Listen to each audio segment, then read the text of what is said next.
we've got a problem in NU, and that problem is Regidrago. So this is one of our new drops, and much like last generation, Regidrago is going to get voted on by council, and at least in my view, is very, very likely to get banned. So today, I'm going to talk about what sets it runs, why it's probably going to get banned, because I think it's actually a very interesting mod to talk about, given the changes from Generation 8 to 9. So of course, you've been enjoying the content we've been doing, especially since the tier shifts, man. We've had so many banger lives. Subscribe right now, man. Especially, go watch that Armor's video if you haven't already. It was uploaded really late, at least for my time. But I think, oh my god, one of my favorite videos that I've done recently because, it was so good. It was so good. So, to start this video off, I think the most important thing to do is address what changed for Regidrago, because it got pretty significant buffs. Compare it to last gen, right? Regidrago's coverage moves were like Hammer Arm and Fire Fang. Hammer Arm and Fire Fang, and then you had a ton of just dragon type attacks, other, random types that didn't really offer you anything. But this gen, they said, you know what? Regidrago, we're looking at your friend Regieleki. And it kind of gets dumb Bolt Beam now. And, they thought Regieleki was so scary that they even had to nerf Transistor between generations. Just at the thought of it. But with Drago, they said, you know what? Yeah, you get to Terrastalize, but as a Dragon type, there's not really one typing that just automatically is incredible for you. Yeah, Steel, and you'll see that this is Terra stealing these sets. Yeah, that's really, really good for you. But it's not maybe as goatly goatish as what Regieleki is going on. And so let's give you some ground coverage too. They gave this mod not only access to Terrastalizing, so you should get that Terra Blast Steel, they also have Earth Power and Earthquake now. And of course, this is really good for both of these sets that we have here. We got just a generic choice item here for special attacking Regidrago, and then a Dragon Dance set here. This ends up being really good though, because especially in the context of NU, this gives you basically the perfect coverage that you could hope for. The only Pokemon that I at least can think of off the dome right now that meaningfully checks this coverage no matter the set is Bronzong. And that's it. And I've got news for you, Buckaroo. We're gonna... Oh my god, I can't even pick. Be right back. So yeah, I've got news for you, Bucko. This is the Bronzong calc. This is Specs Dragon Energy. And keep in mind too, we're talking about Spectre Jigger, right? You can do Modest, and we'll talk about that, of course, more when you get to the sets.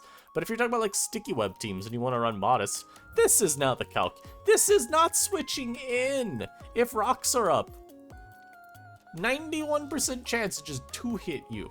That is disgusting. And so this is what we talk about when we talk about how important some of these buffs are. Because otherwise, okay, you've got Diancie, which is walling this mon forever, right? If it can't Terra Blast you or Earth Power you, it's walling you forever. Sylveon, wall you forever. Florges, Klefki. I'm trying to think of other fairies as well. For some reason, I can only think of those few, even though I know we got more in the tier shift. Let's just take a scroll down memory lane real quick. There's another fairy type. Oh, there's Grimmsnarl too, and Grimm's actually quite good right now. I've really been liking using it. Grimm would wall you otherwise. Screamtail would wall you otherwise. Okay, we actually didn't get a single fairy type on the tier shift. I am a liar. I have deceived you and conned you all. Get owned. But you see, this combination of coverage is incredible, because if you just threw in steel coverage, right, maybe Klefki would still be a pretty good check. Because, well, I mean, you're just not doing as much damage with Terra Blast Steel to keys. Now you got Earth Power, though. You can do even more to that, which is really, really good. And I think this idea of the coverage really manifests, though, with Dragon Dance, because it gives you two really cool routes you can take. And this is really important when you're talking about, like, substitute Regidrago. If you're going to do SD Dragon Dance. Not SD, Dragon Dance with sub. That's not SD... What am I saying? If you're going to do substitute with DD, you're only going to get one coverage move. And so, you got to pick, and each of them do give you something a little bit more unique than the other. So like Terra Blast, gonna give you like the overall best coverage across all of the Pokemon, because it's still gonna be hitting your Klefkis and I was gonna say Diancie, but you do so much with that anyway. But it hits like Klefki, still for decent damage, and it still covers all the fairies, while also giving you really nice resistance against their attacks. So if you're talking about like Sylveon maybe as a check, this is where that's really important. Or alternatively, you can also do Earthquake, and then just do Terra Ground. This is going to hit keys for the most damage you can get. It's going to block any like Thunder Waves as well, so you don't have to worry about setting up as much. You're going to do more damage to Diancie. You're not going to need to Terrastalize either versus Diancie, which is really nice. At least, you know, you get the sub up, right? You're still also going to have pretty strong coverage for both of Florges and Sylveon as well. Because again, you're talking about maybe Terrastalizing. If you're doing Scale Shot stuff, then you're going to have Adamant Nature too, just because you got double speed boost. You don't need to have plus speed at that point. It's just very, very nice. And this also covers any like Steel type, and that's kind of where this distinction really shines. Because, yeah, I mean, if you're on Terra Blast, Scale Shot is your coverage. You hit Clef Key, but what about the other Steels? Registeel's still really good. Copperaj's still in the meta. Not like you can't beat them down with Dragon's Maw boosted attacks, right? Because this is just going to be ridiculously strong anyway. We want to talk about how good this can still be for you. We're going to make this Adamant as well. I'm just going to do +1, because I don't think we really need to boost that much to showcase the power. Let's just do like standard specially defensive Copperaja. And loaded dice, I'll even say 5 hits. Like, this is disgusting. That's 5 hits too. Let's go back to 4 hits like it was. This is still just a 2-hit KO with Stealth Rock up. So, safe to say, it's a pretty good move. Even with Earthquake. Like, it's kind of why... Raj is, like, an exception, right? Its physical bulk isn't nearly as good. You talk about maybe Registeel. This is where you kind of see where Earthquake's a lot more needed. You're still doing quite good damage, but Earthquake's a clean 2-shot. Makes things very, very trivial for you. Yeah, it's going to break your sub with Body Press if you've Terrastalized. Or if you haven't, but it just kind of is what it is at that point.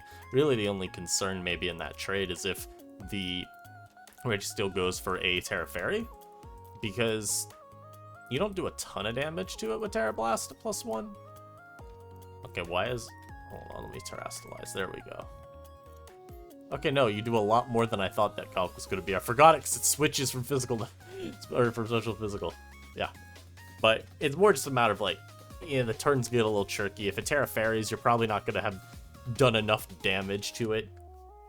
And then that trade ends up being hard for you. But you just have such perfect coverage. It's just disgusting. And it's bad enough that DD Drago exists, because this set just, again, you saw the Scale Shot damage. That alone feels kind of broken when you take Terrastalizing into account. But this set existing is maybe more insulting, because what do I switch into this? I feel like Regidrago right now is kind of in that spot where it just decides, okay, you have to have a fairy type, or I 2-shot or 1-shot your entire team. And this is where, this is what I was talking about earlier, where I feel like there's a lot of interesting things to talk about. This is where Gen 9 is both a blessing and a curse for Regidrago, because yeah, it could Terra into a Steel type and bunk all your Fairy types. We talked about as well with like Sylveon, but this applies to all of them too. Turning into a Steel type's doubly good because that means you resist their stab moves. Well, I mean, you got the question too of like, anything could turn into a Fairy type? So what if my Fairy type's an Armor Rouge? I'm gonna go to Armor Rouge, Terra Fairy on your Steel type Regidrago. Maybe I'm faster, and I just one-shot you with Armor Cannon or something. You know, you got like that kind of potential going on there. So it's not so clear-cut with Regidrago's Terra, which I kind of do appreciate, but it still feels like one of the most limiting Pokemon you're ever gonna face. Again, we saw the specs calcs too. You thought you could limit it offensively. Now I'm Scarf. This is where, again, you talk about how you support a Pokemon or you just change a set and it still does a lot of the same stuff. So Specs Drago kind of just breaks any bulky team if you're getting good predictions going, or if you, again, I think you really do have to build bulky with a Fairy type on every team right now because Drago is too good. So if you don't have a Fairy type, you are just going to lose to Dragon Energy spam. No ifs, ands, or buts. But what about offense? Because offense is going to be really good. Y'all remember yesterday, if you did watch the Armor Rouge video, you'll recall that we faced a Regidrago team. And the Drago didn't really get a ton of turns to do a lot. because, well, it's not the fastest mon ever. It's base 80 speed. That's pretty good, but it's definitely manageable. And so maybe Drago's going to struggle a little bit more into that type of team. And that's true. But if you're Scarf Regidrago, this fixes that entire issue up in a jiffy. Because now I'm just faster than everything on your team. Not everything, but a lot more mons on your team. If you're talking about like hyper offense, you probably do at that point just have the jump on everything, because you're not looking at a team that's going to have, you know, these Scarfers. You're maybe looking at mons that haven't speed boosted yet. And they're not going to have the bulk to really deal with the dragon energy. So you're going to have to, if you're the hyper offense user, you're going to have to hope, one, you have like a Diancie or something on your team. Or you're going to have to hope that you've got the Terra Fairy ready to go, and that by going for Terra Fairy and then maybe setting up, that you can just prevent Drago from coming back in later and being a problem. It's very constricting in that way. I think it helps that Scarf versus Specs, that Scarf isn't going to be nearly as good at breaking down balanced teams. I feel a little bit concerned with how easily Specs can do it. That's not to say Specs is a free win condition versus non-offense, right? I think that's important to remember, because we have a lot more fast mons now. Someone mentioned this, I think it was the doc of you know what, the doc of the cock. I think he mentioned in his post in the new metagame subforum that one of the interesting things about the new meta is the speed tiers are just different now. So whereas Inteleon used to be the fastest unboosted Pokemon in NU by quite a significant margin in terms of like what was meta, since Salazzle had fallen off by that point. Now you've got new additions in Kilowattrel, Talonflame, and Noivern. And although these mons don't really threaten a one-shot Drago, outside of like, maybe if you're talking Noivern with Draco Meteor, which not that common, but sure, that's an example. They are still nice at soft checking it, and if Drago does get low, they can revenge kill it. Maybe they're just getting some extra chip as well and putting it in range of something to follow up KO it. The greater point here is just that Specs Regidrago, although it is really, really dumb strong, it's not impossible for even balance to still pack like 3 Pokemon, maybe 4 Pokemon that all outspeed it. 'Cause think about it, right? Those are, you know, Noivern and Talon even are mons that you're commonly going to see as a utility option. So maybe you got that alongside a nice little defensive core, and then your 3 offensive mons just end up being 300 speed or higher. It's very possible. I don't think that makes it any less constraining. But I mean, it's not a mon that I think you can't beat. And this goes back to the point too about Terra Fairy being something you can run on anything, because yeah, the whole point about Terra Steel is kind of scary when you think about it with Regidrago, since, and I'm talking more about this set, DD's kind of just, you hope it doesn't have too much free reign. But with Specs, I think the nice point about being able to Terra Fairy anything is that, yeah, a lot of the other fairy types do just kind of lose to Drago once it turns into a steel type, outside of like maybe Diancie, which I'm on, you know, it's kind of iffy if you win that exchange. But if we're looking just down a list of Inumons that outspeed Drago, well, something like Delphox could Terra Fairy, just outspeed Specs Drago, and if you're a steel type now, I one-shot you. If you're not a steel type, I might have Dazzling Gleam and just beat you down. So that's a pretty good example right there. You could have, I'm going down a list because it is hard to just remember mons off the dome that will Terra Fairy. Kilowattrel's a fine mon to Terra Fairy, so you have that going for it as well. Something like Meloetta is another good option that can Terra Fairy. Mew is a really good user of Terra Fairy as well. Necrozma can do Terra Fairy, although it's not the most common, it's still a fine option. You got like Pom Pom even can go for Terra Fairy, and that's just maybe free setup on the Drago with Quiver Dance. Raikou can definitely be a Terra Fairy user. You've got a lot of mons that could do it. Rotom Heat, another one as well, and Rotom Heat's kind of cool because you are immune to Earth Power. So there's less moves that you can even be like forced out by. Suicune, another one, which again, just like Pom Pom, very, very scary setup sweeper. So you don't really want to give this one too many free turns.